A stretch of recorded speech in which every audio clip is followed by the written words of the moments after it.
வாழ்க வையகம் வாழ்க வளத்துடன் உலகெங்கும் இருக்கும் நமது யூடியூப் குடும்பத்தினருக்கு டாக்டர் டிவைன் தினேஷன் அன்பான வணக்கங்கள். சரிங்க, மே மாத பலன், அதாவது நம்மளுடைய தமிழ் புத்தாண்டு ஆரம்பித்து அடுத்த மாதம் மே மாத பலன் பார்க்க போகிறோம். சித்திரை வைகாசி 2 மாதமும் வருது இதில். ஓகே, சூப்பரான மாதம். ஏன்னா மே ஃபஸ்ட்டே எப்படின்னா தொழிலாளர்கள் தினம். முதல்ல எல்லாருமே தொழிலாளர்கள் தான். ஹவுஸ் ஒய்ஃபாக இருந்தால் கூட வீட்டில் அவங்களுக்கு தான் வேலை ஜாஸ்தி. அதனால் எல்லாருக்கும் ஃபஸ்ட்டு தொழிலாளர் தினம் வாழ்த்துக்கள் 1. 2வது கள்ளழகர் ஆற்றில் எழுந்தருள்றது பெருமாள், அவருக்கான நல்ல விசேஷ நாள் மே 1. மே 30, 31 நம்ம தமிழ் கடவுள் முருகனுடைய வைகாசி விசாகம், சரியான பவர்ஃபுல் டே, பீக் பவர். முருகர்லாம் அந்த டைமில் அவர் பிறந்ததே என்னென்னா விசாக நட்சத்திரம், பீக் பவரில் இருப்பார். ஸோ இந்த மாதம் ஆரம்பிக்கிறதுலேருந்து முடிகிற வரைக்கும் பயங்கரமான ஃபெஸ்டிவல் தான், புனிதமான மாதம். சரி, இந்த புனிதமான மாதத்தில் நமக்கு எப்படி இருக்குது, நம்மளுடைய ரெகுலரான லைஃப் எப்படி இருக்குது, எந்தெந்த விஷயம்னா நம்மளுக்கு சாதகமாக இருக்குது, அதில் ஜெயிக்கலாம், எந்தெந்த விஷயத்துலலாம் நான் கொஞ்சம் உஷாராக இருக்கணும் அதை பார்ப்போம். இதில் எந்தெந்த தெய்வத்தை வழிபடணும், என்னென்ன பரிகாரங்கள் இல்லை என்னென்ன வழிமுறைகள்லாம் நான் பண்ணேன்னா எனக்கு இந்த மாதம் சூப்பராக இருக்கும்ன்றதை ஒவ்வொன்றா பார்த்து வருவோம். வாங்க. கடக ராசி லக்னம் சூப்பராக இருக்குது. சரி, ஏன்னா 12ல் குரு, அப்போனா நல்ல செய்தி எக்கச்சக்கமாக வரும். நிறைய நல்ல விஷயம், சொந்தக்கார கல்யாணம், உங்கள் வீட்டில் ஒன்று நம்ம ஒரு வருஷமாக சொல்லிகிட்டு இருக்கிறது தான்.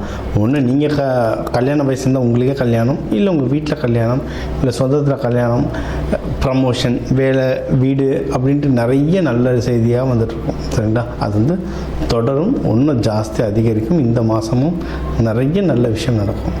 மெயினாக எது இதில் நடக்கணும் என்று சொன்ன மாதிரி தான் கல்யாணத்துக்கு டைம் ரொம்ப ரொம்ப சூப்பராக இருக்குங்க. அதுவும் நீங்கள் நம்ம நவம்பருக்கு முன்னாடியே கல்யாணம் பண்ணுறது ரொம்ப நல்லது. இந்த மாதம்லாம் ரொம்ப நல்ல மாதம். சீக்கிரம் கல்யாணம் பண்ணுங்கள். இல்லை ஒரே மாதத்தில் எப்படி பண்ணுறதுன்னா அட்லீஸ்ட் அதுக்கான ஸ்டெப்பையாவது எடுத்து வைங்க. மேட்ரிமோனியில் அப்லோட் பண்ணுறதோ, இல்லை தெரிஞ்சவங்க ஏற்கனவே நீங்கள் பார்த்து வச்சிங்கன்னா அவங்க வீட்டில் போய் பேசுகிறதோ அதெல்லாம் பண்ணிட்டீங்கன்னா சூப்பர். கல்யாணத்துக்கு டைம் சூப்பராக இருக்குது. இதில் நம்ம சொல்லுவோம்ல, நீர் ராசி, பெண் ராசி, தாய் ராசி. ஸோ இவங்க தாய் உள்ளம் படைத்தவங்க. குழந்தை பேருக்கு ட்ரை பண்ணுறீங்கனாலும் பெஸ்ட்டான மாதம். சரிங்களா? குழந்தை பேருக்கு தான் ரொம்ப நல்லா இருக்குது டைம். அதனால் அதுவும் ட்ரை பண்ணலாம். யாராவது லவ் பண்ணுறீங்கன்னா இந்த லவ்வை கல்யாணமாக மாற்றுறதுக்கும் தாராளமாக நீங்கள் ட்ரை பண்ணலாம். சூப்பர். இது யாருன்னா பிஸ்னஸ் பண்ணுறீங்கனாலும் பிஸ்னஸும் நல்லா வளரும். வெளிநாடுகள்லாம் போயிட்டு வர, பிஸ்னஸ் சம்மந்தமாக போயிட்டு வர நிறைய வாய்ப்புகள். நீங்கள் போகிறீங்களோ இல்லையோ, உங்கள் கம்பெனி பிராண்டோ இல்லை உங்கள் கம்பெனி ப்ராடக்ட்டும் வெளிநாடு போயிட்டு வர்றதுக்கு நிறைய வாய்ப்புகள் இருக்குது. இது அடுத்து எதாவது இன்வெஸ்ட்மெண்ட் பண்ணுறீங்கன்னா டைம் சூப்பராக இருக்குது. ஏன்னா அது சொல்லியிருந்தாலும் இவங்க தாய் ராசி. குடும்பத்துக்காக அடுத்து என்ன செய்யலாம்னு யோசிச்சுக்கிட்டே இருப்பாங்க. இப்போ குடும்பத்துக்காக அடுத்து ஒரு வீடு வாங்க போகிறீங்க, நிலம் வாங்க போகிறீங்க, நகை வாங்க போகிறீங்க, ஏதோ ஒரு இன்வெஸ்ட்மெண்ட் பண்ண போகிறீங்க. இல்லை உங்கள் தாயாரை நீங்கள் நல்லபடியாக பார்த்துக்கணும். இப்போ பசங்க தான் அம்மாவை பார்த்துக்கணும் இல்லை, பெண்கள் எல்லாருமே அவங்கவுங்க அம்மாவை இப்போ பார்த்துக்கிறாங்க. கல்யாணம் ஆனாலும் நிறைய பெண்களோட பேரண்ட்ஸ் இருக்காங்க. ஸோ நல்ல விஷயந்தான். சரிங்களா? அதனால் உங்கள் தாயார் உடல்நிலை, உங்கள் தாயாரை பத்திரமா பார்த்துக்கிறது, அவங்களுக்கு பிடிச்ச விஷயங்கள் செய்கிறது, அவங்கள வெளியே கூட்டிகிட்டு போகிறது, இதெல்லாம் நிறைய நடக்கும். இன்வெஸ்ட்மெண்ட்டுக்கு டைம் ரொம்ப சூப்பராக இருக்குது. ஸோ ஓவராலாக எல்லாமே நல்லா இருக்குங்க. ஜாகிரதையாக இப்போ எதில் சரி இருக்கணும் அப்படின்னா பண விஷயத்தில் ஜாகிரதையாக இருங்க. ஏன்னா ஏகப்பட்ட நல்ல விஷயம் நடக்குதுன்னா அதுக்கேற்ற செலவு நடக்கும். என்ன சொல்லுவோம், குடும்பத்தோடு வெளியே போயிட்டு வரலாம், டூர் போயிட்டு வரலாம், பிஸ்னஸ் பண்ணலாம், ஜாப் நல்லா வரும், கல்யாணம் பண்ணலாம், காது குத்து, ப்ரெக்னென்சி எல்லாமே ட்ரை பண்ணலாம் அப்படின்னு சொல்லியாச்சு.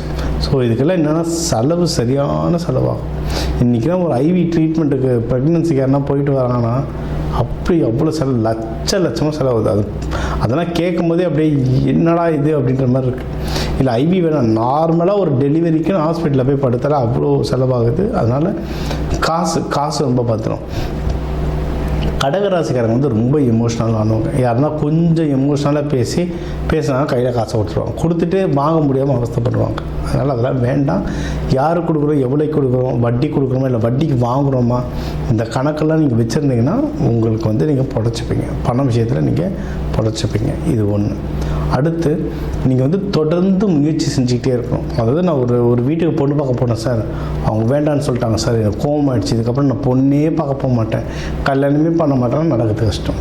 ஒன்று போனால் இன்னொன்று கமலஹாசன் படத்தில் வரணும், டாக்டர் பொண்ணு நோ சொன்னால் நர்ஸு பொண்ணு காதலி, அவ்வளோதான். நம்ம வாழ்க்கை நல்லா இருக்கணும், கிடைக்கிற வரைக்கும் ட்ரை பண்ணிட்டே இருக்கணும்.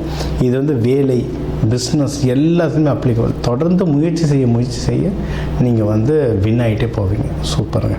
இதெல்லாம் ஒன்றும் நல்லா சக்சீட் ஆகிறதுக்கு நீங்கள் வழிபட வேண்டிய தெய்வம் யாருன்னு பார்த்தீங்கன்னா லலிதாம்பிகை, காமாட்சி அம்மன், மீனாட்சி அம்மன், அம்மன்களை ராணி குலத்தில் இருக்கவங்கள நீங்கள் வந்து வழிபடலாம். இவங்களாம் வழிபட நீங்கள் இன்னும் மென்மேலும் போவீங்க. இவங்களுக்கு அபிஷேகம் பண்ணி வழிபட்டால் இன்னும் சிறப்பு. அதுவும் திங்கக்கிழமை வளர்பிறையிலையோ இல்லை வெள்ளிக்கிழமை சுக்கிரஹோரையிலையோ வழிபடுறது ரொம்ப நல்லது. பாலபிஷேகம் பண்ணலாம், இளநீர் அபிஷேகம் பண்ணலாம், பன்னீர் அபிஷேகம் பண்ணலாம்.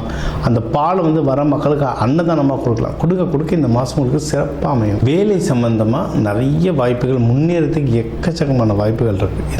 இதில் ட்ராவல் சம்மந்தமாக நிறைய பேர் வேலை செய்வீங்க, ப்ரொமோஷன் கிடைக்க வாய்ப்பு இருக்குது. அப்படி இல்லைன்னா அட்லீஸ்ட் சேலரி ஹைக்கு ட்ரை பண்ணுங்கள். இந்த டைமில் யாராவது நான் வேறு டீமில் போனால் நான் படைக்க முடியும், இல்லை வெளிநாட்டிலேயே எங்கள் டிவிஷனில் ஒரு ஓப்பனிங் இருக்குது, நான் அதுக்கு அப்ளை பண்ண போகிறேன்னா இதுக்கெல்லாம் தாராளமாக அப்ளை பண்ணலாம். வேலையில் இருக்கவங்களுக்கு சிறப்பான வாய்ப்புகள் இருக்குது. கண்டிப்பாக ட்ரை பண்ணி பாருங்கள். சரியா? இன்னொன்று, உங்களுக்கு வந்து ஸ்பௌஸ் சொல்லுவாங்க. இப்போ ஹஸ்பண்டோ ஒய்ஃப் அவங்க வழியாக ஏதாவது சொத்து வரணும், எதனா பணம் வரணுனாலும் நீங்கள் தாராளமாக ட்ரை பண்ணலாம். நிறைய பேர் சொல்லுவாங்க எங்கள் ஒய்ஃபுக்கு சொத்து தரமையாக மாற்றாங்க சார்லாம் சொல்லுவாங்க. இந்த டைமில் ட்ரை பண்ணி பாருங்கள், இதெல்லாம் நடக்கும். இதெல்லாம் இந்த முக்கியமான நாட்கள் வருது. இப்போ வைகாசி விசாகம்லாம் இருக்குது. இது வந்து 30-31 தான்.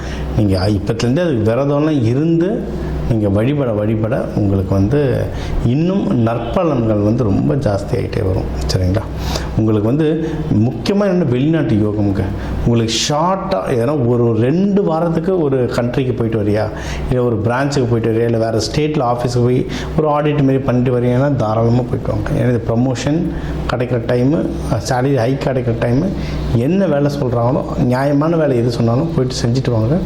இந்த மாதம் உங்களுக்கு வந்து ஒரு நல்ல வேலை சம்மந்தமாக ஒரு நல்ல அப்லிஃப்ட்மெண்ட் கிடைக்கும்.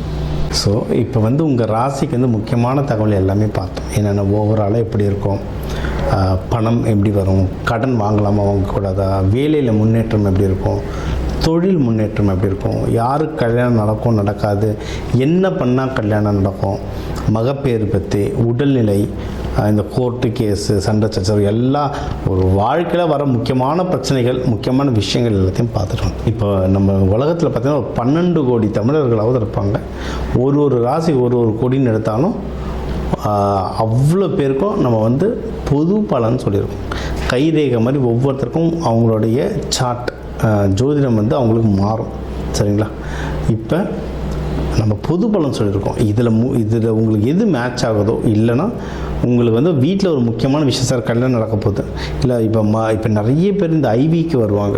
ஐவி டெஸ்டிங்க்கு நாங்கள் எப்போ டாக்டரை பார்க்கலாம், எந்த நேரத்தில் பண்ணிக்கிட்டால் நல்லதுன்ட்டு அந்த மருத்துவ ஜோதிடம் பார்க்க வருவாங்க. இந்த மாதிரி முக்கியமான விஷயங்கள் ஏதோ இருக்குது, வீடு வாங்க போகிறேன், டிராக்டர் வாங்க போகிறேன், அந்த மாதிரி முக்கியமான விஷயம் இருக்கலாம், என் நம்பர் இருக்குது, கன்சல்ட்டிங் எடுத்துக்கோங்க. அதை வந்து கிளியராக பார்த்து சொல்லலாம். இப்போ இது கூடவே நம்ம வந்து நடுவில் நிறைய ராசிகளுக்கு இப்படி சொன்னோம், தெய்வ வழிபாடும் ஒன்று, கூடவே நம்ம சில தானியங்கள் சொன்னோம். இந்த ராசிக்காரங்க இந்த தானியம் கையில் வச்சுக்கோங்க, அது ஒரு பவர் ஏறும்னு. அதே மாதிரி நம்ம வாழ்க்கையில் வர சில பிரச்சனைகளுக்கு ஏற்ற மாதிரி தானியங்கள் இருக்குது. சரி, 100கணக்கான தானியங்கள் இருக்குங்க. நம்ம வீட்டில் இருக்க சமையல் அறையில் இருக்கிற தானியத்தை எடுத்து ஒழுங்காக யூஸ் பண்ணாலே வாழ்க்கையில் நிறைய பிரச்சனை நம்மளுக்கு சால்வ் ஆகும். சரிங்களா? பண்ண மாட்டோம், அவ்வளோதான் ஒன்று. இப்போ சனி பயிற்சிக்கெலாம் நீங்கள் வந்து நல்லெண்ணெய் தேய்ச்சி குளிக்கிறது அவ்வளோ இப்போ நல்லெண்ணெய் தேய்ச்சி குளிக்கிறதுனா ஏதாவது கோவிலுக்கு பஸ் ஏறி போகணுமா, யாருக்காவது ஹோமத்துக்கு காசு கொடுக்கணுமா? இல்லை, வீட்டில் நல்லெண்ணெய் எப்படியும் இருக்கும். எல்லா தமிழர்கள் வீட்லேயும் எப்படியும் நல்லெண்ணெய் இருக்கும். அது தேய்ச்சி குளிக்கிறதுல என்ன ஆக போகுது? இந்த மாதிரி சிம்பிளான பரிகாரங்கள் நிறைய இருக்குது. தேவைப்பட்டவங்க என்னோடய நம்பரை காண்டாக்ட் பண்ணிக்கலாம். ஜோதிடம், வாஸ்து, நியூமராலஜி, மலர் மருத்துவம், இது சம்மந்தமாக எந்த கேள்விகள் இருந்தாலும் தாராளமாக எனக்கு கேட்கலாம். உங்கள் எல்லாருக்குமே இந்த மே மாதம் அந்த மீனாட்சி சுந்தரேஸ்வரர் அருளால் எல்லாமே நல்லபடியாக நடக்க டாக்டர் டிவைன் தினேஷன் அன்பான வணக்கங்கள். வாழ்க வளத்துடன்.